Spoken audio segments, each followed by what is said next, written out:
Oh, honey. Imagine pulling up to the place that held every laugh, every tear, every scraped knee of your childhood only to find it erased, like it never existed at all. My hands gripped the steering wheel so tight my knuckles turned, white as I stared at that barren patch of land. The for sale sold sign mocking me from the dirt where our front porch used to stand. The air smelled of fresh turned earth and betrayal, and in that moment I knew my sister, Sarah, had crossed a line no blood tie could forgive. She'd forged my name, sold our parents' home behind my back, and shattered the last piece of our family for her own greedy escape. How do you even begin to process that kind of knife in the back from the one person who should have had yours forever? It was a crisp October afternoon in 2023, the kind where the leaves crunch underfoot and the sun hangs low, casting long shadows that feel like omens. I decided to drive out to the old house on a whim, craving the comfort of familiar walls after a rough week at work. The radio played some soft jazz, but my mind was elsewhere, replaying old memories. Our childhood home in Willow Creek, Georgia, a charming but weathered two-story with a sagging roof and ivy climbing the sides, had been empty since Daddy passed, but it was still ours. Mine and Sarah's. The will was crystal clear. Joint ownership, decisions made together. We'd buried Mama there in spirit, her rose garden out back blooming every spring as if she were tending it herself. I turned onto the gravel road, the car bumping over potholes I knew by heart, and that's when the world tilted. No house, no porch swing creaking in the breeze, just an empty lot, bulldozer tracks scarring the ground, and that sign staked like a grave marker. My heart pounded in my ears, a dull roar drowning out everything else. I killed the engine and stepped out, my legs wobbly, the scent of diesel from recent machinery mixing with the earthy dampness. Papers fluttered in the wind some, real estate flyer touting prime development. Land. I picked one up, my fingers trembling, and saw the sale date. Just 2 weeks prior. Sold for $250,000. Half should have been mine, but I hadn't seen a dime. Hadn't signed a thing. Tears blurred my vision as I dialed Sarah, my voice cracking on the first ring. Voicemail again, her perky message a slap in the face. "This is Sarah. Leave one." I hung up, sinking to my knees in the mud, clutching the flyer like evidence in a crime scene. How could she do this? Our parents raised us better. But deep down, I felt the weight of years of small resentments building to this explosion. That was the day my world cracked open, revealing the rot beneath the sisterly bond I'd clung to for so long. Now, to set the scene proper, let's go back to before the storm hit. I'm Evelyn Evie to friends and family, a 52-year-old librarian who's always preferred the quiet order of earth, bookshelves to the chaos of life. Willow Creek is a sleepy town, population 5,000, where folks wave from porches and gossip flows like sweet tea at the diner. My days were simple. Wake at 6 a.m. to the chirp of birds outside my modest bungalow, brew coffee that filled the kitchen with its rich, nutty aroma, then head to the library where I'd arrange story hours for wide-eyed kids or help elderly patrons with their research. The house was my anchor, about 20 miles out in the countryside, nestled among rolling fields and ancient oaks. Daddy built additions himself. That extra bedroom when Sarah came along, the screened porch for summer evenings free of mosquitoes. Mama's touch was everywhere. Lace curtains yellowed with age, the china cabinet displaying her collection of delicate teacups, each with a story from flea markets or gifts. After they passed Mama from a long battle with breast cancer in 2021, Daddy from grief-fueled heart failure shortly after we sorted through their things together. Sarah and we'd cry over photo albums, laugh at Daddy's old fishing hats, and promise to honor their wishes. "We'll decide on the house when we're ready," she'd said, hugging me tight, her perfume something floral and expensive lingering on my sweater. Sarah was the opposite of me. Vibrant, impulsive, always chasing the next big thing. At 47, she lived in Atlanta, working as a real estate agent, flipping properties and dating men who promised the world but delivered headaches. Her marriages, two of them, ended in messy divorces, leaving her with debts and a cynicism she hid behind bright lipstick and designer bags. We'd talk on the phone every few weeks, her voice bubbly over the line. "Evie, you gotta come visit. The city's alive." I'd smile, promise soon, but stay put in my routine. My own marriage ended quietly a decade ago. No drama, just drifting apart. No children, but I had Whiskers, my tabby cat who curled up on my lap during evenings, spent knitting or reading romance novels, where love always won. We weren't estranged, but distance grew. Sarah visited less, citing work, but when she did, she'd eye the house appraisingly. "This place could fetch a pretty penny, sis. Fix it up, split the cash, start fresh." I'd shake my head, feeling the worn banister under my palm. "It's more than money, Sarah. It's us." She'd sigh, change the subject, but I noticed her lingering in Daddy's study, rifling through drawers. For old time's sake. I trusted her, though. Why wouldn't I? She was my little sister, the one I'd protected from bullies, shared secrets with under the covers. Life hummed along. Church on Sundays, where the organ music swelled and hymns brought comfort. Book club Tuesdays, gossiping over cookies about the latest novels. Occasional dinners with friends who teased me about finding a nice widower. The house stood as a silent guardian, and I'd drive out monthly to check on it, mow the lawn with the old push mower that rattled like bones, dust the surfaces until they gleamed, inhale the faint musty scent mixed with Mama's lavender potpourri. It was my therapy, my connection to the past. But cracks appeared, subtle at first, like hairline fractures in a foundation. It began with a phone call from Sarah about 4 months before the discovery. Her voice was strained, not her usual cheer. "Evie, things are tight here. That last flip fell through, buyers backed out." I sympathized, offered to send money, but she laughed it off. No, I'm good, just, have you thought more about the house? Maybe get an appraisal?" I hesitated, sensing urgency. "Not really." "Why?" "Oh, nothing. Just curious." We hung up, but it lingered. Then, oddities piled up. Mrs. Hargrove, the nosy neighbor down the road, called me at the library. "Saw a realtor's car out there twice last week.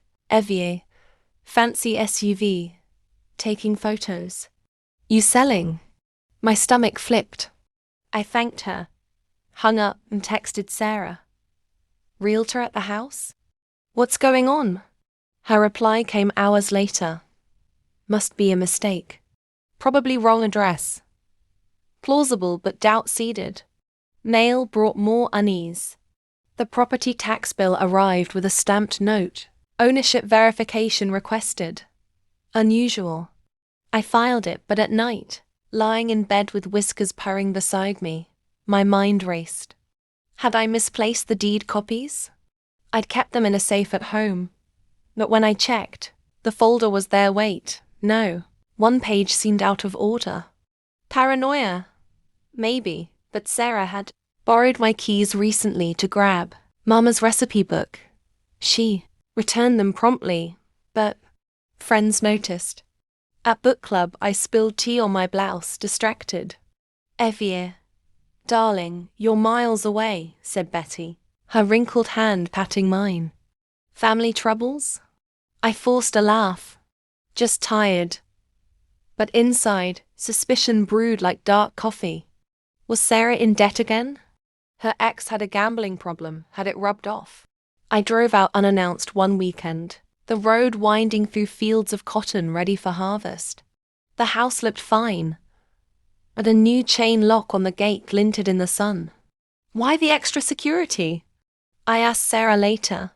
Burglars in the area, she said smoothly. My gut said otherwise. The tension mounted. A slow simmer. I started researching online at work estate laws. Forgery signs, my fingers hovering over the keyboard, heart racing. Am I crazy? I whispered to myself. But the signs pointed to something wrong, and ignoring them felt like betraying myself. The truth hit me like a freight train on a quiet night, and it started with a single piece of paper I found crumpled in the bottom of my purse. It was a receipt from the county clerk's office, one I'd forgotten about, tucked away from months ago when I'd gone to pay the property taxes in person. The clerk had handed it to me with a puzzled look, saying, "You sure you don't want to update the mailing address, Miss Evelyn? We got a change request last week." I brushed it off then, too busy with library schedules. But now, sitting at my kitchen table with whiskers weaving around my ankles, that memory burned. A change request. I hadn't made one. My hands shook as I smoothed out the receipt, the faint smell of ink and old coffee rising from it. That's when I knew I had to dig deeper, even if it meant facing something I wasn't ready for. I started at the library the next morning, using my lunch break to access public records on the county website. The fluorescent lights buzzed overhead, and the keyboard clicked under my fingers as I typed in our property address. My heart sank as the screen loaded. A sale record, dated October 10th, 2023, listing Sarah as the sole seller. My name wasn't there. Not a trace. The buyer was some development company out of Atlanta, and the price $250,000 stared back at me like a slap. I printed the page, my breath shallow, and tucked it into my bag. The library felt too small, the air too thick, as I stepped outside to call Sarah again. Voicemail, as always. "Sarah, we need to talk." "Now?" I said, my voice steady but sharp, like a blade honed by anger. That evening, I drove to the house, or what was left of it. The lot was still empty. The bulldozer tracks hardened in the drying mud. I walked the perimeter, my sneakers crunching on gravel, remembering every corner of the life we'd lived there. The rose garden where Mama taught us to prune thorns. The backyard where Sarah and I once caught fireflies in mason jars. Gone. All of it. I found a piece of broken porch railing half buried in the dirt, its chipped white paint rough under my fingers. Clutching it, I sat on a stump and cried. The kind of sobs that hurt your chest. But tears wouldn't fix this. I needed answers. I went home and pulled out Daddy's old files again, spreading them across the living room floor. Whiskers battered at a stray paper, but I was focused, flipping through every document. That's when I found it. A photocopy of the deed, tucked in an envelope I'd overlooked. My name was there, clear as day, alongside Sarah's joint owners, just as Daddy intended. But there was something else. A notarized form dated 6 months back with my signature. Only I hadn't signed it. The loops and curves were close, but the E in Evelyn was too sharp, not my soft cursive. Forgery. The word felt like poison in my mouth. Sarah had faked my consent to sell the house, cutting me out entirely. I confronted her the next day, driving to Atlanta without warning. Her apartment was in a sleek high-rise, all glass and chrome, a world away from Willow Creek's simplicity.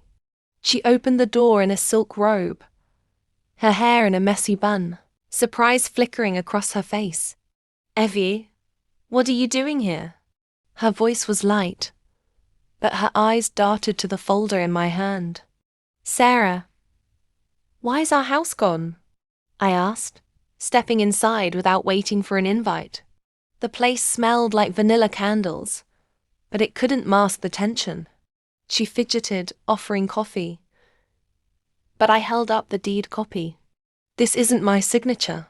You sold it without me." Her face crumpled, just for a second, before she straightened. "Evie, you're overreacting. I was going to tell you. The market was hot, and I needed the money. My business was tanking. I thought I'd pay you back after the next deal." "Pay me back?" My voice rose, shaking the air. You forged my name, Sarah. That was our home. Mama and Daddy's legacy. You didn't even ask. She paced, her heels clicking on the hardwood. I was drowning, okay? Debts, bad investments, my ex left me with nothing. I didn't want to burden you. You're always so perfect, Evie. I figured you'd say no, so I just did it. Her words stung like a slap. Perfect. Me, scraping by, holding on to memories because they were all I had. I wanted to scream, but instead, I laid the papers on her counter. You stole from me.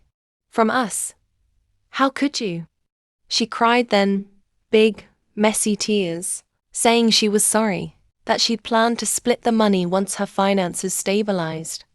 But I saw the new purse on her couch, the shiny watch on her wrist. You spent it already, didn't you? I whispered. She didn't answer, just looked away. That silence was louder than any confession. I left without another word, the city lights blurring through my tears as I drove home. Back in Willow Creek, I sat in my dark living room, the ticking of the clock the only sound. Betrayal doesn't just hurt, it carves out a piece of you, leaves you hollow. But I wasn't going to let Sarah's greed bury me. I had to fight back, not just for the money, but for what that house meant, for the principle of it all. The next morning, I called a lawyer friend from church, Marjorie, who specialized in estate law. Her office smelled of old books and lemon polish, and she listened quietly as I laid out the story, handing her the forged document and the sale record. Evelyn, she said, peering over her glasses, this is fraud, plain and simple. We can sue for your share in damages. But it'll be messy, family cases always are. Messy's fine, I said, my jaw tight. I want what's mine. Marjorie nodded, her pen scratching notes. She explained the process. We'd file a claim for fraud and breach of fiduciary duty, demand the sale be reversed or compensated, and possibly press criminal charges for forgery. The thought of Sarah in court, facing real consequences, twisted my heart. We built the case over weeks. I dug through more records, found emails Sarah had sent to the realtor, acting as if she had full authority. Marjorie tracked down the buyer, a developer who claimed they acted in good faith, unaware of the forgery. They'll settle to avoid a bigger mess, Marjorie said, her voice calm but firm. I spent nights awake, replaying memories of Sarah as a kid, her gap-toothed grin, her hand in mine during thunderstorms. How had we come to this? The lawsuit papers were served to Sarah on a rainy November day. I wasn't there. But Marjorie said she looked shaken, signing for the documents with trembling hands. She called me that night, her voice small. Evie, can we talk? I didn't mean for it to go this far. I hung up, too raw to hear her excuses. The line between love and justice was blurring, and I wasn't sure where I stood anymore. The fallout spread like wildfire in a dry field, touching everyone we knew and turning private pain into public spectacle. Word got out fast. In Willow Creek, small towns have ears everywhere, and by the time the court date was set for early December, the whispers had turned to outright stares. I walked into the diner for my usual coffee, and the chatter hushed, forks clinking against plates the only sound. Old Mr. Jenkins at the counter nodded sympathetically, his bushy eyebrows furrowed. Heard about you and Sarah, Evie.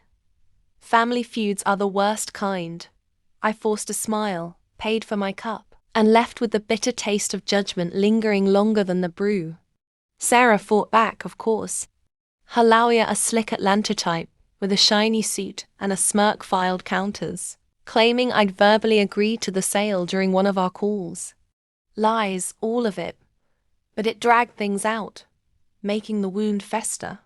The developer got involved too, suing Sarah for misrepresentation since the forgery voided their clean title. Marjorie warned me. This could take months, Evelyn. Settlements might be best to avoid more hurt. But I pushed on. testifying in depositions where I sat in a sterile room, recounting every detail under fluorescent lights that buzzed like angry bees.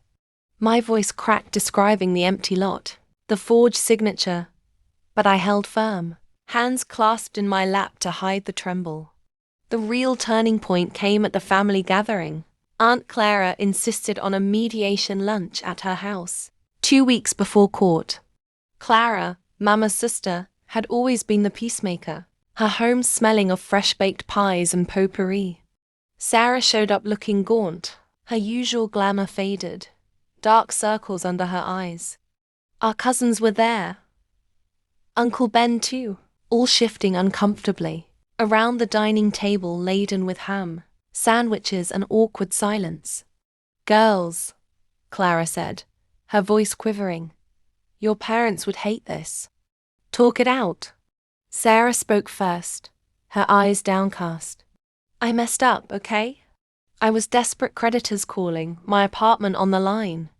I thought I could fix it before Evia noticed." Gasps rippled around the table. Cousin Lisa leaned in. "You forged her name?" "Sarah, that's criminal." Sarah nodded, tears streaking her makeup. "I know.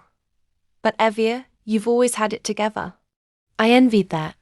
I just snapped. I stared at her, the room spinning a bit. "Envied me? You took our home, Sarah. The place where we buried Mama's ashes in the garden, where Daddy proposed. It wasn't yours to sell." Uncle Ben cleared his throat. "Legally, Evelyn's right. But blood's thicker than paper. Maybe split what's left." Sarah admitted then the money was mostly gone, blown on debts and a failed investment. Only $50,000 remained in her account. The family erupted. Accusations, defenses. Clara dabbing her eyes with a napkin. By the end, sides were drawn. Some cousins sided with me, calling Sarah reckless. Others pitied her, urging forgiveness. I left early, the drive home blurred by rain on the windshield, feeling exposed, like my grief was now community property. Back in town, the library patrons whispered, "Poor Evie, suing her own sister." Even church brought no solace. Pastor Reeves pulled me aside after service, his hand warm on my shoulder. "Vengeance is the Lord's, Evelyn. That justice is ours to seek wisely." I nodded, but inside, the moral weight pressed heavy. Was I destroying what was left of our family for righteousness? Sarah faced her own reckonings. Her real estate license came under review. The board got wind of the fraud, and clients dropped her like hot coals. I heard from mutual friends she'd lost her apartment, moved in with a boyfriend temporarily. Part of me ached for her, the little sister. I'd bandaged knees for, but the betrayal stung deeper. The developer settled with us both, agreeing to pay me $125,000 directly as compensation, voiding their claim on Sarah. It wasn't the full value, but it closed that chapter. Ethically, it felt right. Legally, Marjorie called it a win. "You reclaimed your share without dragging it to trial," she said, handing me the check in her office, the paper crisp and heavy in my palm. The public eye shifted then, from scandal to sympathy. Mrs. Hargrove baked me a casserole, saying, "You did what you had to, dear." The whispers faded, replaced by nods of respect. But the cost? Our family fractured, holidays forever changed. Sarah sent a letter after the settlement. "I'm sorry, Evie. Truly. I'll make it right someday." I didn't respond, not yet. The consequences weren't just hers, they were mine too, teaching me that trust, once broken, reshapes everything around it. As the dust settled, I found myself at a crossroads, the settlement money burning a hole in my savings account. It wasn't about the cash though. It was about rebuilding from the ruins. I started small. Therapy first, a kind counselor named Dr. Hayes in town, her office cozy with plants and soft lighting. "Betrayal like this shakes your foundation," she said during our first session, her voice gentle as I recounted the story. tissues crumpling in my fist, that healing comes from choosing your path forward. We talked through the anger, the guilt, the what-ifs. Slowly, the knots in my chest loosened. With the money, I bought a small cottage closer to Willow Creek, a fixer-upper with a garden plot where I planted roses like mamas, their petals unfurling in spring like new beginnings. The scent of fresh soil and blooming flowers became my therapy, hands dirty as I weeded out the past. Whiskers loved the sunny windowsills, batting at butterflies outside. I dove deeper into work, starting a community book drive for kids, channeling my energy into something positive. Friends rallied. Book club became my anchor, laughter filling evenings once heavy with silence. Sarah and we didn't speak for months, but time softened the edges. She reached out in spring, a tentative call. Evie, can we meet? No excuses, just talk. We did, at a neutral cafe in Atlanta, the clink of cups underscoring our awkward start. She looked better, working a steady job now. No more high-stakes flips. I hit rock bottom, she admitted, stirring her tea. Lost everything, including myself. I'm in therapy too. We cried, hugged, but I set boundaries. No more secrets, no shared finances. It wasn't full redemption. Not yet, but a step toward mending. I found peace in solitude too. Walks in the fields where the old house once stood. Now a park the developer turned it into after the mess. A bench overlooked the spot, and I'd sit there, feeling the wind, whispering to Mama and Daddy. I fought for us, I'd say. The lessons sunk deep. Family isn't just blood. It's respect and honesty. I grew stronger, more independent, volunteering at a legal aid clinic to help others with estate issues. Life bloomed anew, not perfect, but mine free from toxic ties, rooted in dignity. Oh darling, looking back on it all now, as I sit here in my cozy cottage with the evening light filtering through the lace curtains Mama would have loved, I can finally breathe easy. That betrayal from Sarah, it cut deep, like a thorn you can't see but feel with every step. But it taught me something profound. Family isn't just given. It's earned through trust and respect. I reclaimed more than my share of the money. I reclaimed my voice, my strength, the right to walk away from what poisons the soul. Sarah and we're mending, slow as a garden growing back after a storm. We talk now, share cautious laughs over coffee, but with boundaries as firm as that new fence around my yard. Life's too short for grudges, but too precious to forget lessons hard learned. I found joy in the simple things. The purr of whiskers on my lap, the bloom of roses I planted myself, the quiet satisfaction of helping others at the big legal clinic avoid the pitfalls I tumbled into. Karma has its way, honey. Sarah's rebuilding too. Humbler now. And that's justice enough for me. I've grown, healed, stepped into a light I didn't know I was missing. Would you have done the same, child? Stood up for what's right, even if it meant facing down your own kin? If this story touched your heart like it still tugs at mine, hit that subscribe button and ring the bell. Let's share more tales of life's twists and triumphs together. Until next time, take care of your heart and those you hold dear. Oh, honey, let me linger a bit more on that healing journey, because it didn't happen overnight. It was like tending a garden after a hard winter, pulling weeds one by one until the soil could breathe again. After the settlement check cleared, and I bought that little cottage on Maple Street, I spent my first few weeks there just existing. The place was modest, with honey-colored wood floors that creaked underfoot, like they were whispering secrets, and windows that let in the morning sun in golden shafts, dusting the air with motes that danced like fireflies. I'd wake to the sound of birdsong instead of the empty echo of betrayal, brew my coffee in a kitchen painted soft blue, and sit at the table Mama's old linens covered, sipping slow while whiskers chased shadows on the wall. It was quiet, but not lonely, not anymore. That money, $125,000 after all the legal fees, wasn't a windfall. It was a foundation. I used part to pay off my small debts, another chunk to fix up the cottage new roof to keep the rain out, a fresh coat of paint that smelled clean and promising. But healing isn't just about walls and wallets. It's about the heart, mending its cracks. Dr. Hayes became my lifeline those months, her sessions a safe harbor where I could unload the storm. "Evelyn," she'd say, leaning forward in her armchair, the faint scent of chamomile tea from her mug mingling with the room's lavender diffuser. "Betrayal rewires how we trust, but it doesn't have to define us." We dissected all, the childhood memories of Sarah and me sharing a swing set, pushing each other higher until laughter peeled out. The resentment that must have simmered in her, watching me stay rooted while she chased horizons. The guilt I carried for not seeing her struggles sooner. "You couldn't have known," Dr. Hayes reminded me, her eyes kind behind wire-rimmed glasses.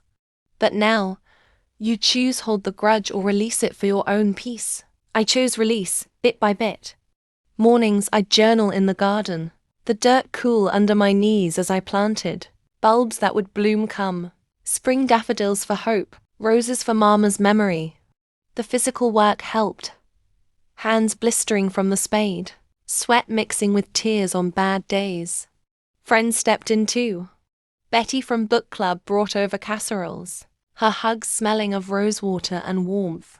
"You're stronger than you know, Evier," she'd say, and we'd sit on the porch swing I'd installed, rocking gentle as we talked books and life, the creak of the chains a soothing rhythm. Church helped reclaim my spirit. Pastor Reeves's sermons on forgiveness hit different now, his voice booming from the pulpit about turning the other cheek, not out of weakness, but strength. I volunteered more, teaching Sunday school where little faces lit up at stories of redemption, mirroring my own slow arc. Sarah's path crossed mine again in unexpected ways. After our cafe meeting, she started small gestures, a card on my birthday with a handwritten note. "Thinking of you, sis. Miss the old days." No demands, just olive branches. I responded cautiously, a text here, a call there. She told me about her new job at a stable agency, no more risky flips. About AA meetings for the stress drinking I'd never known about. About therapy uncovering her envy rooted in feeling like the lesser sister. "You were always the good one," she confessed one evening over the phone, her voice thick. "I wanted what you had, stability. But I broke it instead." We didn't hug it out overnight. There were arguments, tears, silences. But Easter that year, she came to Willow Creek, standing awkward on my doorstep with a basket of dyed eggs like we did as kids. We cooked ham in my kitchen, the sizzle and aroma filling the air, and talked real about regrets, about moving forward without erasing the past. "I can't give back the house," she said, eyes down. "But I can give back trust, if you'll let me." I nodded, not fully there yet, but open. The moral of it all sunk in during those quiet moments. Justice isn't always loud courtrooms or big payouts. Sometimes it's the quiet dignity of standing up, then extending a hand. I learned karma circles back. Sarah's losses humbled her. My fight empowered me. At the legal aid clinic, I shared my story anonymously, helping a young widow navigate a similar inheritance mess, her grateful tears mirroring mine once. "You saved me," she said, and in that, I saved a piece of myself. Life blossomed. A date with a kind widower from church, his laugh warm as we walked the park paths. Trips to Atlanta to see Sarah's new apartment, small but hers. Evenings knitting scarves for charity, the click of needles a meditation. Looking back, that empty lot where our home stood. It's a community garden now, the developer donating it after the scandal to avoid bad press. I visit sometimes, sit on that bench with a book, watching families plant seeds. It's fitting out of destruction, growth. I found peace away from toxic ties, but not by severing all. by pruning the dead branches so the healthy ones thrive. Darling, if there's a lesson here, it's this. Protect your heart, but don't wall it off. Fight for what's right, then forgive to free yourself. Sarah and I, we're sisters again. Scarred but stronger, proof that redemption waits for those who seek it.